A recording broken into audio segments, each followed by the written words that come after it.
All right. Hello and good morning, folks. My name is Joy Ward. I am SIA's Energy Research Associate. In a moment, but not just yet, I'm going to pass it off to my fellow co-hosts and panelists to introduce themselves and talk about the work that they do, and then we'll get started on our panel. So first, I'll pass it off to my colleague, Will Bryan, to introduce himself. Yeah, thanks, Joy. Great to be with all of y'all this morning and to see some familiar faces on the call. My name is Will Bryan. I'm the Director of Research at the Southeast Energy Efficiency Alliance, where a lot of our work is focused on energy insecurity and its many facets. You'll be hearing about one aspect of that work today that we did in partnership with Marvin Lim from Gwinnett County, Georgia. And so I'll save the rest for later, but it's great to be with y'all today. All right. Thank you, Will. Cyrus, if you wouldn't mind introducing yourself. Good morning, everybody.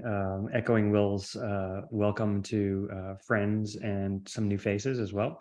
I'm Cyrus Bedwar. I'm Director of Energy Efficiency Policy for the Southeast Energy Efficiency Alliance, and I've had the pleasure of working both internally with the team members here and with Representative Marvin Lim, from whom you'll be hearing in a minute, on a variety of approaches to addressing energy insecurity. So we were thrilled that he accepted our invitation to join us today to talk about Gwinnett's approach to addressing this important issue. Thanks, Joy. Thanks, Cyrus. And we'll close off with our SIA cohort with Lily Smith. Good morning, everyone. I am very excited to be here with you all today and studying such exciting work.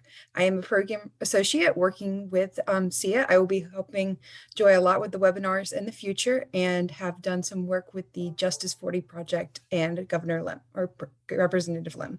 So excited for more. All right, thank you. And certainly not least, Representative Marvin Lim. Lily, thank you for that momentary promotion to governor. Hi, everyone. I am Marvin Lim. I'm state representative for House District 99, soon to be 98. I'm in Gwinnett County, unincorporated Norcross, and one of the most fortunate things I did this year was connecting with SIA, because it has led to so much great work already in the district. So I'm very, very happy to be here and looking forward to speaking with you all. Thanks so much. Wonderful. Okay, so first we'd like to offer a super high level background to what the Duke Energy Stakeholder Recommendations are. So Will, if you could take that on. Yeah, so some of y'all are likely familiar with this, but just as a little bit of a backstory to kind of, that brings us to where we are today. In 2020, Duke University's Nicholas Institute for Environmental Policy Solutions started a project really to bring together a group of stakeholders throughout the Southeast that had never had conversations before and kind of as robust a group to really focus on, what are the barriers to addressing energy insecurity throughout our region. And energy insecurity really is just difficulty accessing energy that you need for everyday life, whether it's keeping the lights on, keeping the air conditioning on when it's hot, keeping the heat on when it's cold. Energy is a vital part of our daily lives, and energy insecure people struggle to maintain access to that needed stream of energy.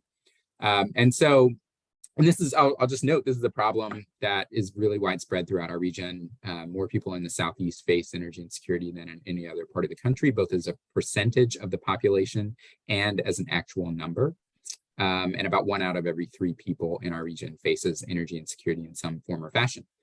And so the initial Duke project was to bring together a lot of different stakeholders from many different sectors, from utilities, from healthcare, from housing, from advocacy organizations, from research organizations, and to really kind of do a deep dive into the barriers to addressing energy insecurity at scale across the 11 states of the Southeast, and then to develop recommendations for moving forward and addressing energy insecurity in ways that were going to be lasting and effective and impactful for energy insecure communities throughout our region. Ultimately, that effort, which lasted more than a year, and convened more than 60 different stakeholder groups, resulted in the publication of a report called Stakeholder Recommendations for Reducing Energy Insecurity in the Southeast United States. Maybe a fairly self-explanatory title. The report had 24 recommendations on effective ways to address energy insecurity in the United States, or I'm sorry, in the Southeast United States. And, these range from housing to health to, kind of utility policies to broad system level changes that need to be made in order to move forward and improve outcomes for energy insecure people throughout the region. That effort then transferred to SEIA for phase 2. And now SEIA is moving forward with the implementation of the 24 recommendations that were flagged in the Duke report. And so that's really where we are today. And the webinar series that we're going to be talking about today is really to kind of help highlight, I think, where great work is happening that are, this targeted at addressing the recommendations that Duke has provided, and kind of the roadmap really that Duke has provided for how we address energy insecurity in meaningful ways throughout the region. I'm going to turn it back to Joy. I know Joy is going to talk more about the webinar series, but that's a little bit of background on kind of the initiative that's really at the heart of all of this, and that, is something that you'll be hearing much more about today and in the future. Cool. Exactly. Thanks so much, Will. As introduced, the webinar series was made as a forum to complement the Duke Energy Stakeholder Recommendations. And the intention of the webinar series is to provide a forum and a platform for organizations and groups to profile the outstanding work that is being done to address energy insecurity in the Southeast that align with the 24 recommendations and the 6 working groups that are presented within the Duke Energy Stakeholder Recommendation Project. So ideally, each webinar will have about 1 to 2 people presenting on a project that aligns with one of the 6 working groups. Ideally, each webinar will be about 30 minutes of presentations, 30 minutes of questions, but these guidelines are left intentionally brief and intentionally vague so that each presenter has the interest and the control to guide the webinar however they would like. And we are also pleased to announce that just moments ago, we have selected the Southeast Energy Insecurity Leadership Forum. We're very excited about the team who is involved, and as members who have the opportunity to present on work and ongoing projects that your organizations are doing to address energy insecurity in the Southeast. So as mentioned, the expected timeline is not quite set. We're hoping will occur in the next quarter, but as mentioned, each webinar will be based around the 6 working groups. They are systemic change, housing awareness and community engagement, data access and improvement, programs and access to financing, and utility solutions. So if you or your organization believe that you are working in a project that falls within the umbrella of these 6 working groups, please contact me at jward@seiaalliance.org for further involvement and questions and information about what you can do to be a part of the webinar series. So I would now like to turn it over to Representative Marvin Lim to talk about the Gwinnett J40 project, a project that we would agree falls in line with the working groups that have been presented within the Duke Energy Stakeholder Recommendations. And we'd love just to turn it to the representative to talk about the impact that it has had on him and his district. Thank you so much, Joy. I really appreciate, again, the opportunity to be here. And again, all the thanks to SEIA, because the reason I'd reached out, yes, I'm a state representative, so I'm at the General Assembly. Our only constitutional mandate technically is to pass a budget, but here in Georgia, as some of you or all of you may know, we have a 40-day legislative session. So 3/4 of the year, we are left to our own devices, as it were. And it was not hard to notice energy insecurity in a community like mine, particularly during the pandemic. As with many things the pandemic showed, it was either manifesting or exacerbating existing crises. So in my area, which is in Gwinnett, and a lot of people think, it's well-resourced, and as a county, it is, but I live in not only the most diverse area of the most diverse county of Gwinnett, but it's also the most under-resourced. So in terms of housing, as it were, I have 7 of the HUD designated low income census tracts or qualified census tracts. And I also mention that because there is obviously a lot of talk around housing these days everywhere, and rightfully so. But it's my strong opinion that oftentimes energy and utilities in particular are often left out of that conversation, whether that conversation is on affordability or the livability component. But as I mentioned, COVID really exacerbated or really showed a lot of the crises. And that was certainly true in my district. It was not hard to notice because constituents would continue to reach out to me, particularly during 2020 and 2021 with regards to needing help with utility bills, disconnections, the bills themselves. I really got to know my community action agencies with regards to assistance on that. But, obviously those things like that are band-aids to the larger issues we have with energy insecurity. And this is obviously not specific to my district. Yes, I'm in one of the more under-resourced areas, but throughout Georgia, throughout the Southeast, there are many places like this. And at the state level, that was something I would hear, particularly from some of the exurban or particularly the rural areas, the struggles that people would have with energy insecurity, again, with their bills, and then how they dealt with either their municipals, their EMCs, or Georgia Power on that side of things, or the gas utilities, et cetera.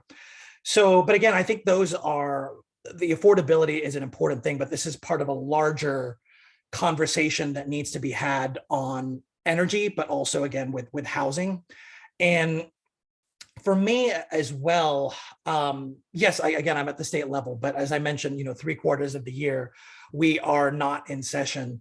So while in the last 2 sessions, I have tried to push the needle on energy insecurity issues. I had one bill. I always try to be inspired first by my constituents and the community. So one of my bills was this big omnibus energy bill that threw everything in there, like notice requirements for tenants regarding utilities. We know there are a lot of renters of even single family housing, and that causes a lot of issues when it comes to things like utilities and getting information on that, particularly if it's disconnected or if there's temporarily or otherwise.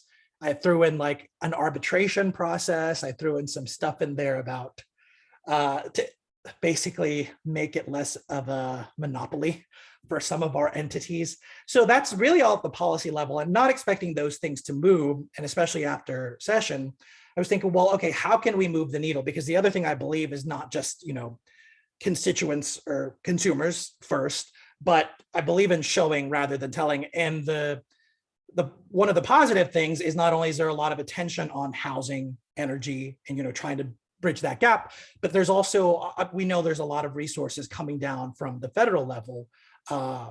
Some of that with CARES was used in my county for energy related things, ARPA, obviously IIJA, the Inflation Reduction Act, all of these things have come down. But as the pandemic also showed, outside of the housing or energy context, the resources that would be most beneficial to counties, or rather communities like mine, those communities often find the hardest to actually access those resources. That's certainly true from the individual, family, or consumer level, but that's also true from the level of, well, how do I, in my area, whether that's considering my district or just the communities here, how do we actually tap into those resources, particularly at the federal level, that are coming down? And I interact a lot with my county, pretty much all levels, all departments there on a variety of different things, just really caring about issues like housing and energy. And I found it that they, even despite being as well-resourced a county as Gwinnett, were struggling with things like the energy efficiency block development grant coming down from IIJA. They'd basically had no idea what to do with that. And some of the other kind of initiatives that even pre-existed IIJA, I found weren't being tapped into. So that's all one big intro to show there's a need in my community. We certainly should use these needs to inform us on the policy level, but in order to address issues now, particularly because there is some resource or money now, but also, again, that show versus tell, I believe we can move the needle forward by showing some level of success. That's why I mentioned at the outset, I was really glad to have reached out to Sia, and it was actually through South Face, because I've been trying to figure out what can I get done just in my community that really addresses these needs of the community, sees the strengths of this community, and taps into existing resources. And I had happened to, I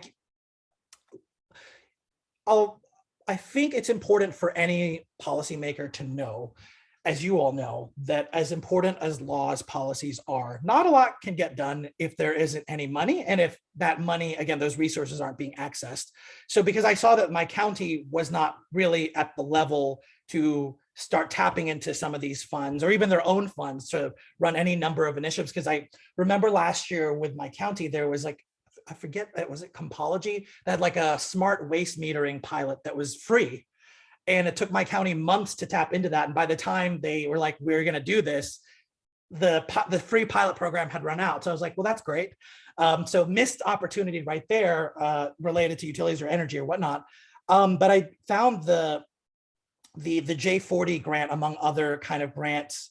And I'd been working with Layla Perlaka, who's with the Gwinnett Housing Corporation, and approached her because, again, knowing the connection between housing and energy insecurity and knowing that we need to do more around that, that not enough attention is being paid to that, but that people are really struggling with that, not only in, again, the short term, i.e. the now, but also think of the long term, given the lack of infrastructure here.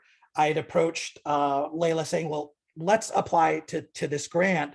And my preference is to tap into Sia, whom by that time with Cyrus had formed a pretty good relationship, just to see what we can do to prepare folks like the county, nonprofits, et cetera, to really tap into a lot of these resources that come out. Because particularly with my county, as you'll find in a lot of city or county or local government bureaucracy, they like to do studies. But the county had not even released our housing study. It was taking a long time. I have my own opinions of that. It's like we were not even primed to do like an energy study. And so I was like, well, in order to prime ourselves to, again, tap into these resources, let's use, and this is what J40 was funding, let's use the money to really show the breadth and depth of the challenges in a district like mine, knowing already with some of the numbers we'd pulled that this is a place that struggles with housing and energy insecurity. Let's tap into this resource to really study the problem, not only to show the scope of the problem in my area, as I said, but also how does this connect to building capacity to tap into some of the resources? Because as will show some of the specifics, we addressed a number of different issues at the intersection of housing and energy that in my county, again, as well resourced as it is, they've not even begun to really, I don't want to say they've not begun to think of it, but as far as like a way forward, that's something that we are still working on. But I was glad to really tap into this. And I'll close my kind of opening remarks by saying, again, want to emphasize there is, even within the housing advocacy community, a lot of the focus is on affordability.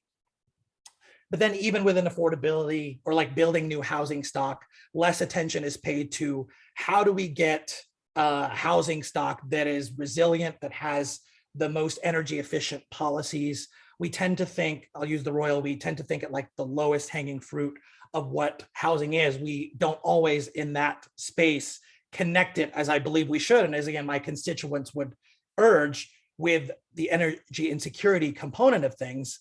So I think that was why we really focused on the housing piece here. It is one piece of the larger energy insecurity issue, but I also think that that's the one, if anything, that will really move the needle of all of the energy insecurity problems, because that's the one that really hits people literally where they live.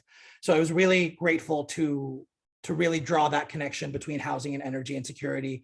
And we are hopeful that with this study, not only the county, but also even thinking ahead to the legislative session, I thought, well, how can we use the results and what we get out of that to move the needle at the policy level? Because you all know, even more so than I do, these are very big lifts to do. But if we can take a small piece of it, then again, I believe we can show some successes and really tie it to the consumers, which are also the voters. And again, a lot of people care about this. It's just, there's a disconnect between those lived experiences around energy, again, particularly in the housing context and the policies that we have.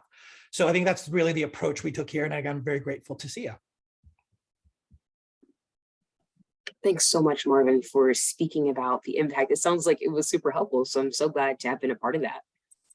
Thank you, Joy. I also want to flag that I saw some hands raised and questions in the Q&A. Just want to mention that there will be a moment for questions at the very end, so hold on to those for a bit. So, and I would like to turn it over to Will Bryan to offer some context to what the Gwinnett J48 project was all about.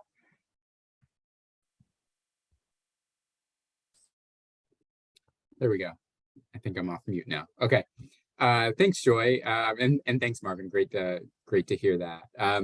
Yeah, I want to just talk about kind of at a nuts and bolts level, what this was, what we did, and what we found.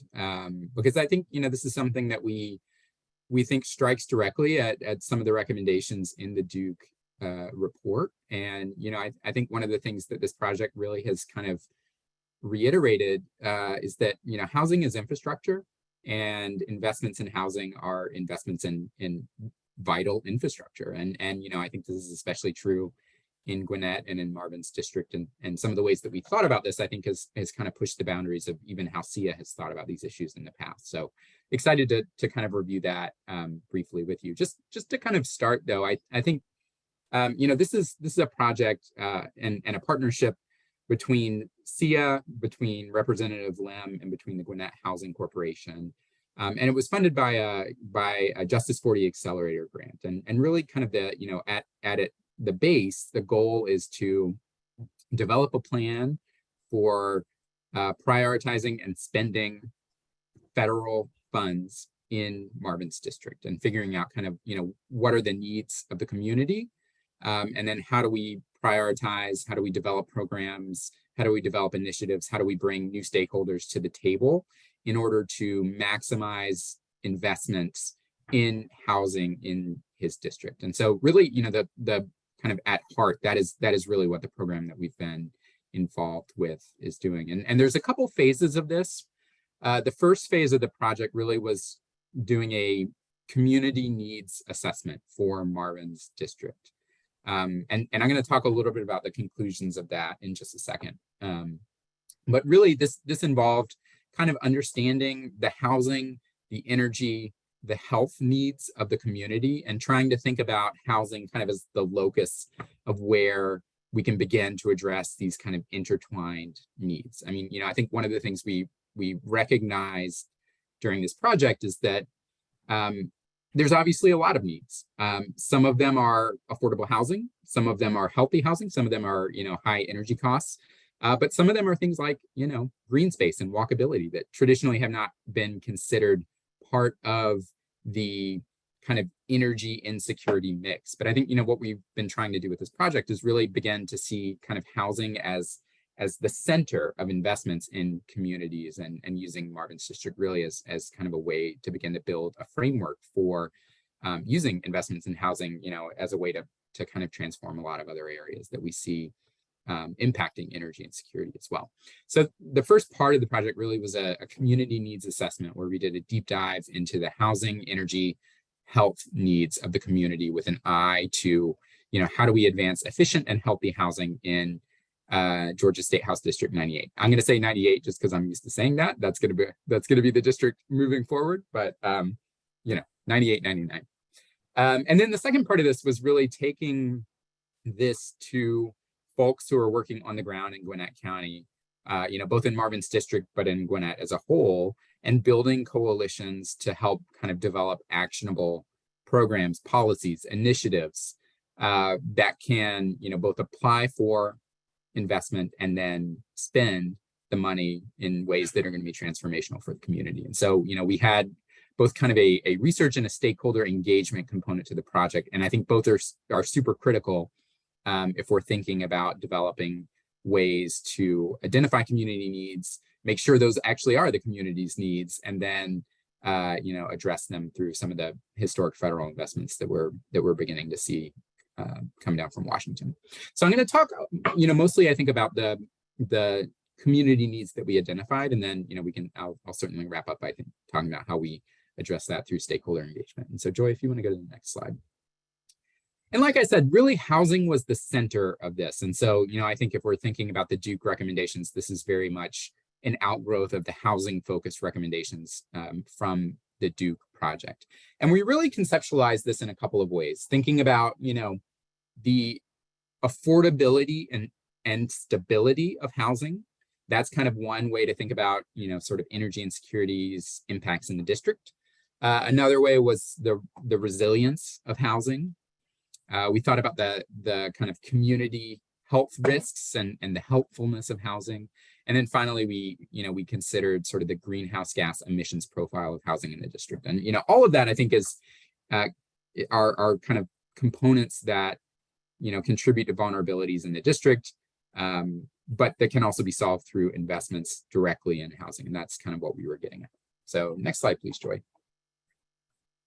And I'll say thanks to Marvin and Layla. I mean, we took a very broad look at this, and we considered this in a very kind of wide. We used a wide angle to understand maybe the impacts of energy insecurity beyond just energy burdens and beyond just kind of energy costs. And so we took a kind of a wide angle to understand really what are the ripple effects that energy insecurity is having on people in the district, and then how can we begin to address that? And I think, just a couple, this is not all that we looked at, but I just want to flag a few things that we looked at that I think are notable and that certainly contribute to energy insecurity and certainly are part of the kind of mix as we're talking about how we address it. One of the things that was, I think, remarkable about Marvin's district is that home prices in the district have increased more than anywhere else in Gwinnett County. Gwinnett County is an incredibly fast-growing county, part of Metro Atlanta. And so the fact that, rent and mortgage costs both increase more than anywhere else in the county is something that, I think has a major impact on people's ability to find stable and affordable housing. And it's something that kind of contributes to energy insecurity. You can see here home prices in HD 98, which is that zip code on the far left, 30093, have increased by about 198% between 2014 and now. Largest increases for any part of Gwinnett County. So, as we're thinking about housing, I mean, that is a huge piece of the mix that we're seeing in that area. Next slide, please. Contributing to that and I think exacerbating crises of housing affordability is energy. And this is something that SIA talks a lot about, right? That energy costs, are a key part of discussions about affordable housing. And if we're talking about kind of allowing people to, or making it easier for people to stay in their homes, making it easier for longtime residents to remain in place, providing stable housing options. I mean, energy has to be a part of that discussion. And one of the things that we found in HD 98 is that there are high energy burdens there. Low and moderate income households in HD 98, face very high average energy costs. In at least one census tract, we're talking 11% of annual income. And there are about 5,000 households in the district that face either extreme energy burdens, which is over 10% of your annual income, or high energy burdens, which is between 6 and 10%. Both are considered unaffordable. So when we're talking about low and moderate income households in this district, I mean, high energy burdens and energy costs are straining their ability to age in place, to remain in their homes, to, have affordable, sustainable, and healthy housing. Next slide, please. And, I think there are direct impacts of that. One of the things that we took a look at was household level eviction data to understand kind of, what are the effects of unaffordable housing in kind of all of its manifestations. And Gwinnett County, has a significant, especially in the last couple of years, has had a significant spike in evictions. And, I think if you look at the heat map here, you can see that a lot of those are in Marvin's district. We're seeing, kind of a significant proportion of Gwinnett's evictions are happening there. More than we would expect to see given the number of renters in the district. And so, as we're thinking about what are the kind of ultimate effects of unaffordable housing and energy insecurity, it is eviction and, policies like that have real impacts on people and undercut their ability to have stable housing undercut their ability to find affordable and healthy housing moving forward. And so, we tried to take a kind of a wide angle lens to understand how all of these issues kind of fit together and how they all contribute, to some of the issues that we see, but also can be part of integrated solutions as we move forward. Next slide, please, Joy. And, kind of one other aspect of that we looked at was just access to capital. And I think maybe not surprisingly, there's not much access to capital for people living in the district. It's difficult for residents of HD 98 to access lending capital for purchase or improvements.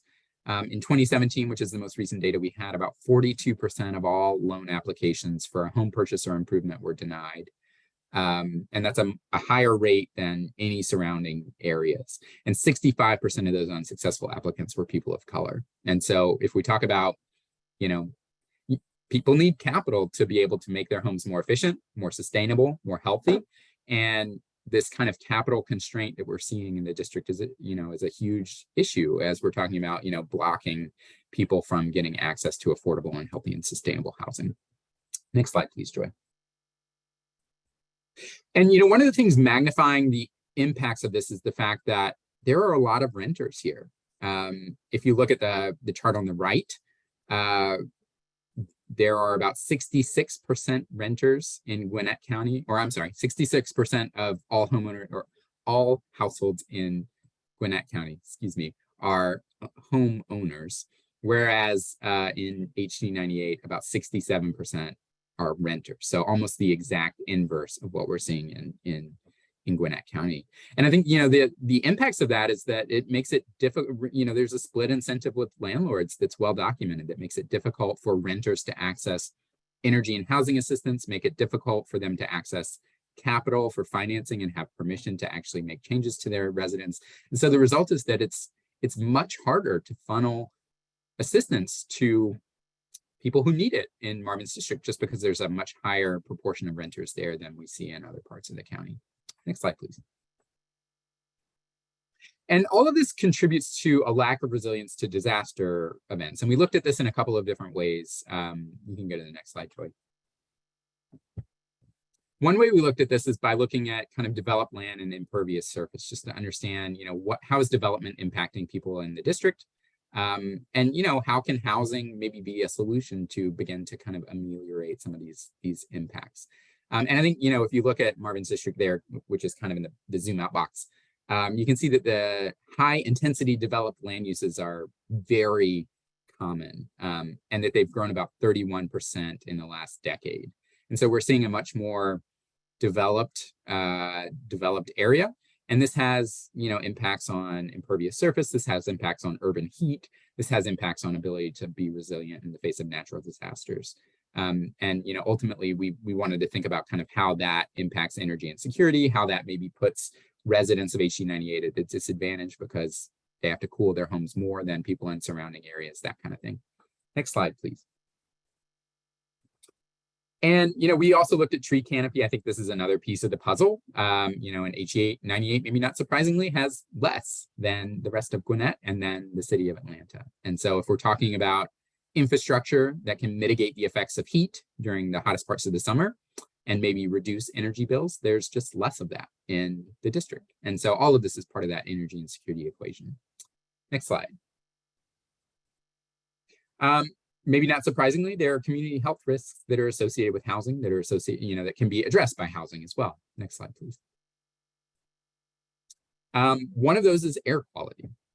Residents of HD 98 face some of the dirtiest air in the Atlanta metro region and in Georgia.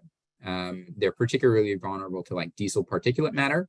I-85 runs, kind of through the left side of the district, if you want to call it that.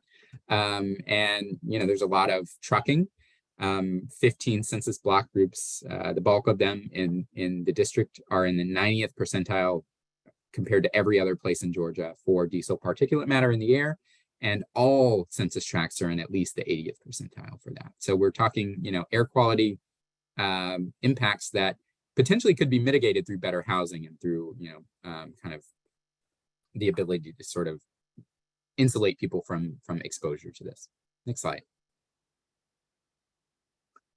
We also see kind of high rates of asthma, not surprisingly, in the district as well. And here you can just see kind of a map of asthma prevalence, crude prevalence of asthma as a proportion of the population compared to the rest of Gwinnett.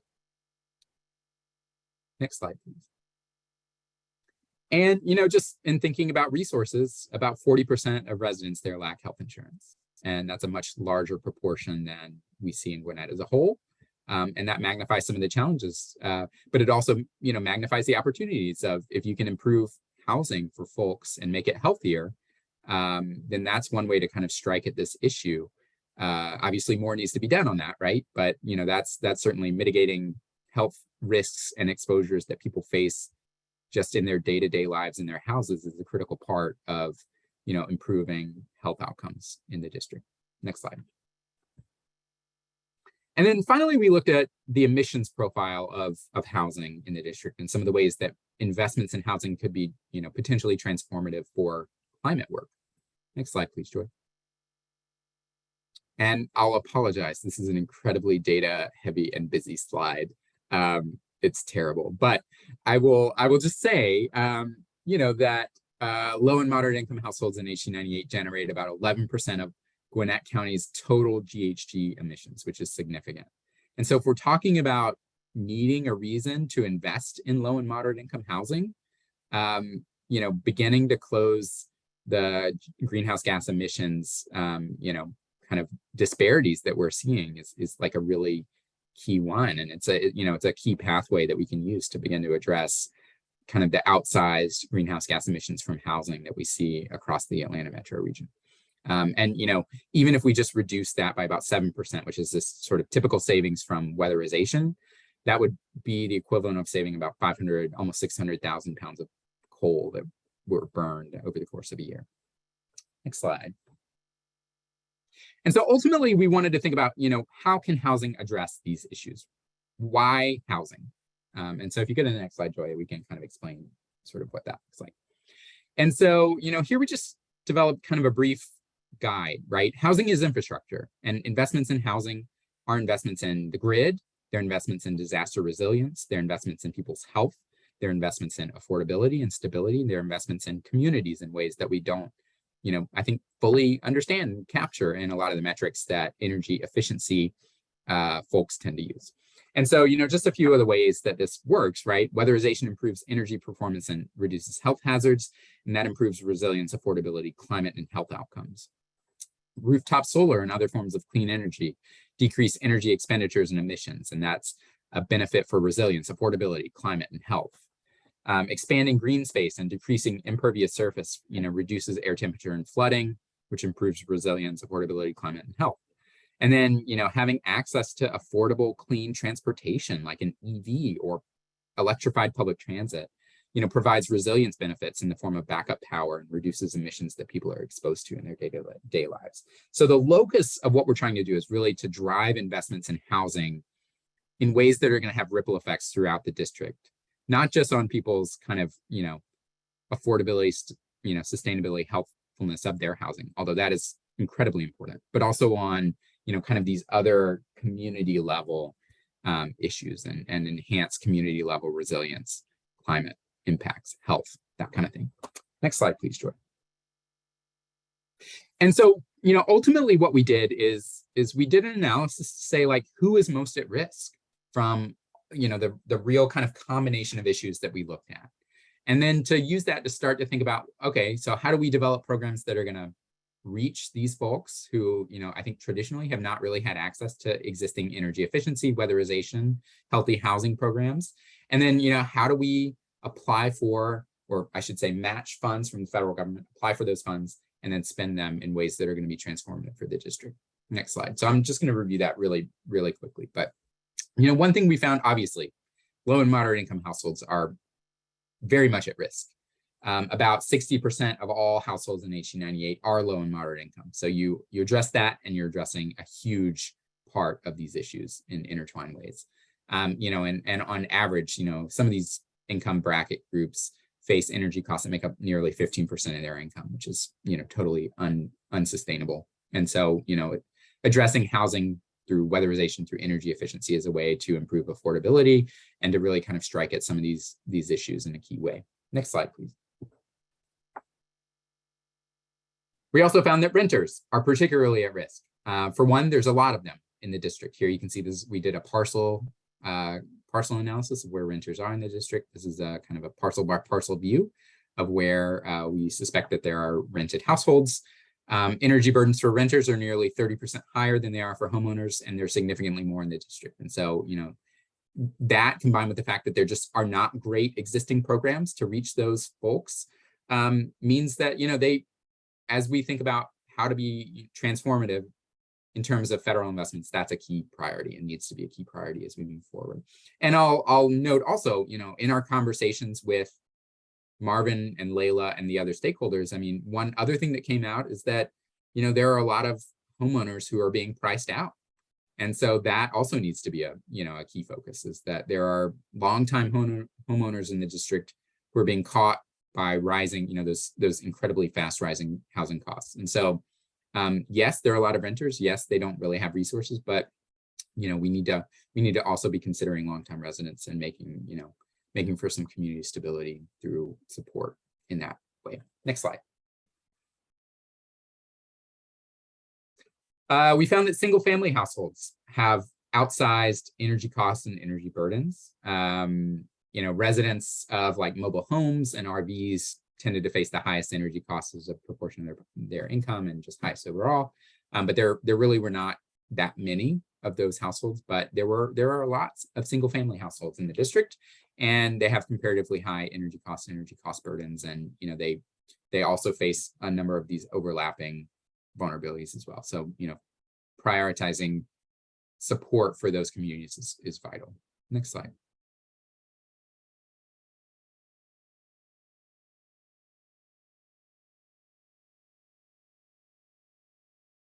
People who live in old buildings, maybe not surprisingly, if you live in a building built before 1980, you're significantly more at risk for energy insecurity in this district than if you live in a newer building.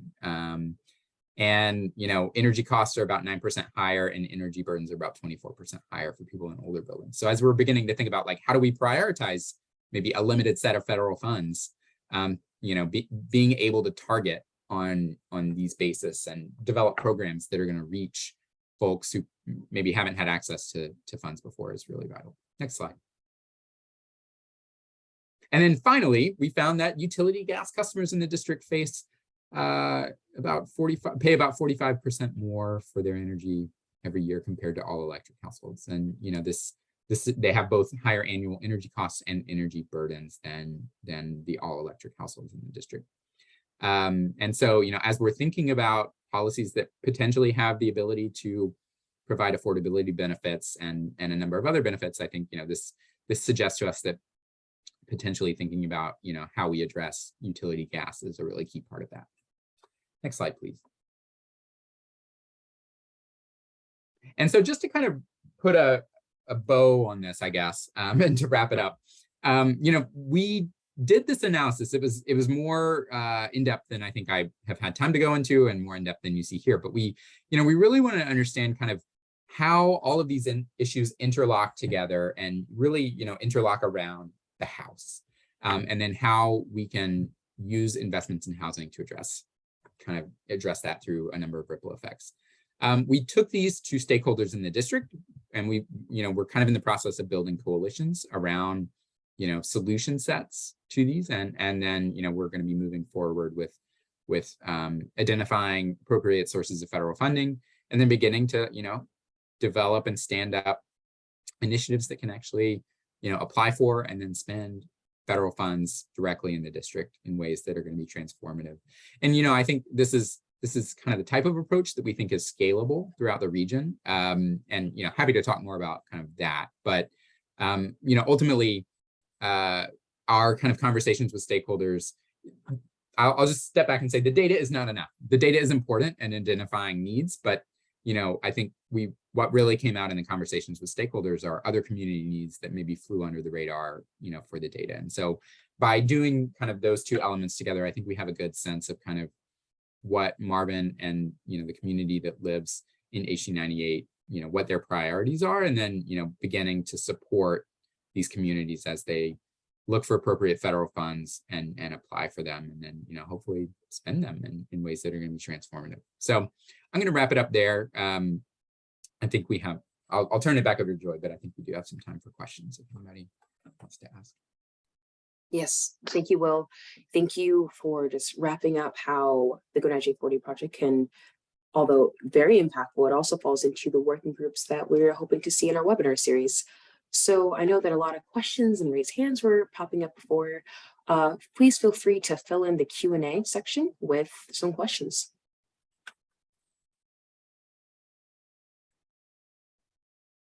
And while people are doing that, first of all, thanks, Will. A point that Will's comments made me think of, I think in the housing context, because, we're talking about scale, but ultimately we want to bring this everywhere else, influence policy, et cetera. I think to me, housing is one of those places that shows how energy inequities can grow larger and larger, because the more there are these great technologies, solar, smart technology, et cetera, things that will create resilience, et cetera. We know with so much of mitigation or adaptation to things like climate change, communities like mine, particularly along the coast, kind of lose out. They're the ones that are forced essentially to mitigate rather than actually adapt to those things. And the example here is I see places around me in Gwinnett that are more easily able to do these projects on their own, that are able to, I don't want to say large scale solar, but do things around solar or smart technology, or can able to enable more consumer choice. And one of the things to me that's exciting about this is I think within that conversation around energy insecurity, we can hopefully close the gaps between communities rather than with these new technologies and all of these funds. I don't want that to actually widen the gap. So I did want to make that point.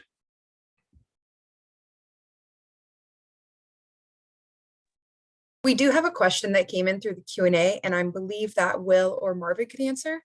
So what is the next step after this assessment and stakeholder engagement? Are you looking for the community to set up projects around the issues in the presentation? Will, should I go first? Yeah, you go for it. Yeah, so we are continuing to engage, first of all, the county, particularly with a lot of the, not to say that federal funds are the only thing out there, but they are here right now. And as I mentioned in my own remarks, the county's not quite prepared for them. So there's the immediacy, there's the scale of the funding. So I think we're looking at other sources of funding as well, but it's really, if that is the thing that we need to focus on for those reasons, the number one place to do that is to engage the county. And of course, we do that directly in my role. SEIA has also already identified and continues to identify a lot of those opportunities based on the study and based on what they're seeing. But regarding the community, I think we're also building capacity within the community itself in a more kind of organized, community organizing fashion, which this community has seen kind of on an ad hoc basis. But I think focusing in on, particularly around housing and energy, will be a critical component of getting the county and sort of other actors to move as well.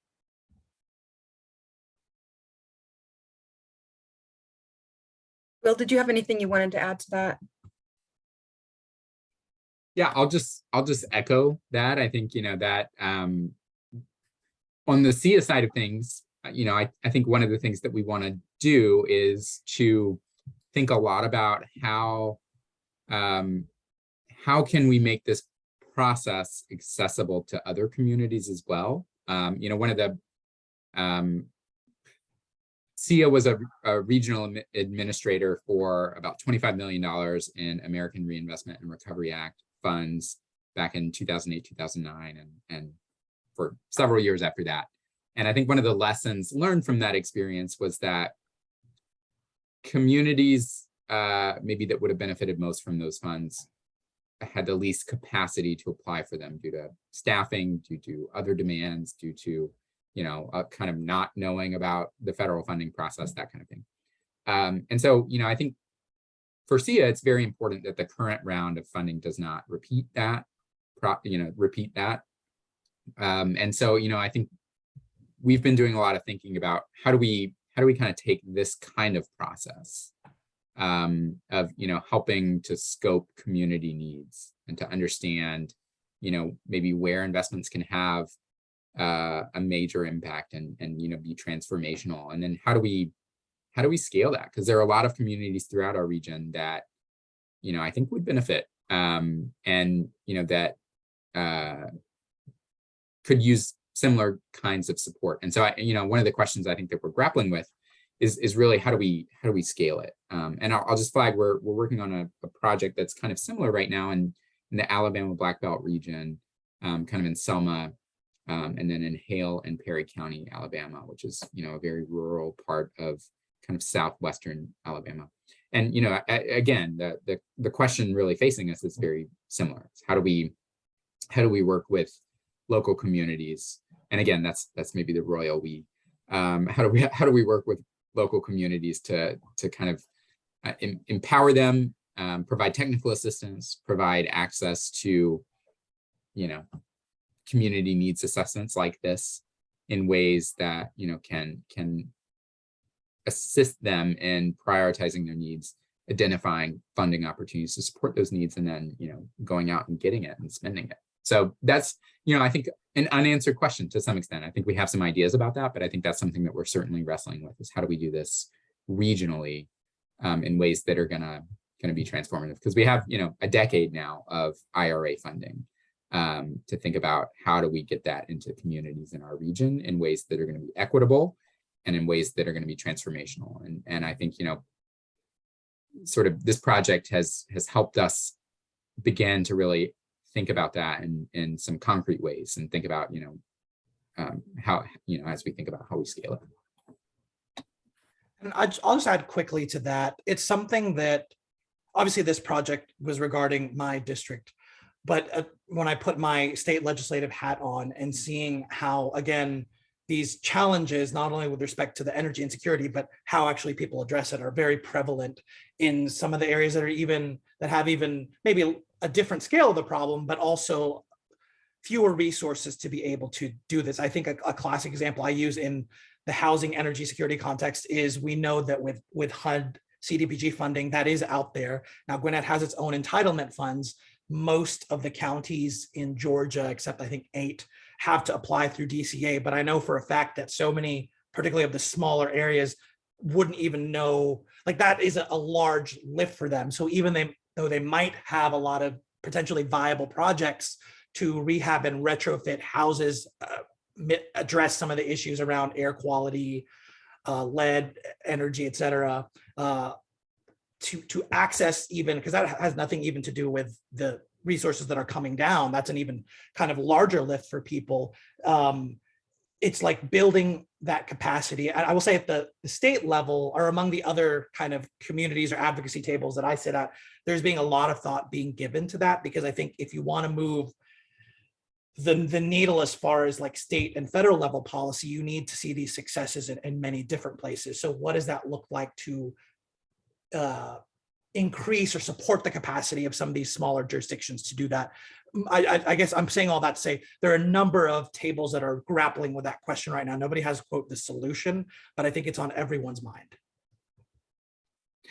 And I'll just flag, there's a comment here from Sadie that says partnerships with small women-owned businesses and nonprofit organizations in one way, promoting diversity in your process and providing support services and access to federal funding. Yeah, totally agree with that. And just to flag one other thing that we're beginning some conversations with Marvin and Layla and other stakeholders in this district about is, how do we provide a bigger pipeline of minority-owned businesses, particularly in kind of contractors, to do the work in the district. One of the things we found, I think, is that, or this is something that Marvin has found, is that the contractors working in this district are not from the district often, and the pipeline of minority-owned businesses in that is not as big as it should be. And so we're having conversations now with the Georgia Hispanic Construction Association about how do we work with them and their members to really kind of provide new opportunities in weatherization and energy efficiency that can enhance business for the members, but also, can improve, can make these efforts place-based, in ways that are gonna, so that, that money stays in Marvin's district and, benefits minority-owned businesses in the district. So that's, those are conversations that we are starting. I think there's, they're very exciting. I think there's a lot of work to do there, but I think we're, Marvin and Layla have, brought great partners on board to really, begin having those conversations and thinking about how do we improve training? How do we improve, just kind of understanding of the process of being a weatherization contractor, or what, whatever the barriers are. I think we're starting to really grapple with those and figure out some ways to level them so that we can open those pipelines more, because that is really critical. I would also like to note that we see that Renee Kelly has their hand raised. If you would like to unmute, if you're able, and share your question, you're welcome to.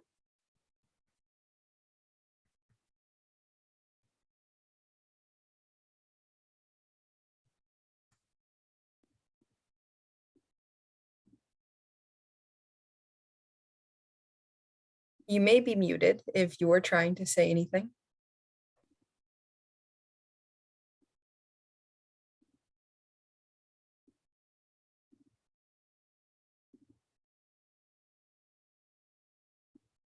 We can also have you pose any question if you're wanting to still. It may have passed in the Q&A section.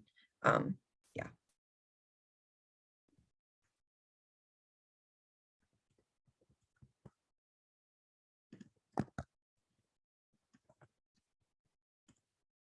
We can give a moment for any last questions to file in, and then we're going to turn it back over to Joy to wrap things up.